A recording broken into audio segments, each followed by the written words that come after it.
Thank you, Jesus. சங்கீதம் 119வது சங்கீதத்தில் 105வது வசனம் இப்படியாக சொல்கிறது, உம்முடைய வசனம் என் கால்களுக்கு தீபமும் என் பாதைக்கு வெளிச்சமாயிருக்கிறது.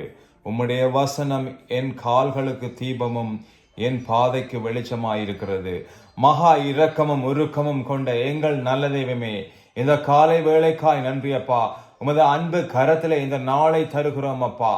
முற்று முழுதாய் நீர் பொறுப்பெடுத்து ஆண்டவரே, தேசத்தில் உள்ள ஒவ்வொரு காரியங்களையும் ஆண்டவரே நீர் நடத்த போவதற்காய் நன்றி அப்பா.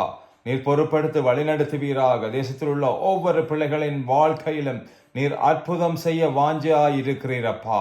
எனக்கு தந்த சிலாக்கியம் மற்றவர்களின் வாழ்க்கையிலும் ஆண்டவரே கரங்களை பிடித்து கத்தர்தாமே ஓடும்படியாய் இந்த வசனங்கள் ஒவ்வொன்றும் ஆண்டவரே ஒவ்வொரு பிள்ளைகளோடும் பேசும்படியாய் ஆண்டவரே கர்த்தருடைய சமூகத்திலே தருகிறோம் அப்பா.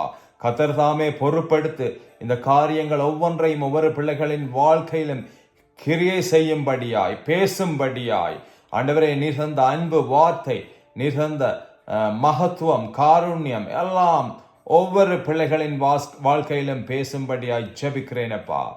இயேசுவின் விலையேற பெற்ற நாமத்திலே ஜெபம் கேளும் ஜீவனும் இரக்கமும் உள்ள நல்ல தகப்பனே, ஆமேன். என் ஆத்மாவே கர்த்தரை சோஸ்ரீ, என் முழுமே பரிசுநாமத்தை சோஸ்ரீ. என் ஆத்மாவே கர்த்தரை சோஸ்ரீ, கர்த்தர் செய்த சகல உபகாரங்களை மறவாதே. ஆமேன்.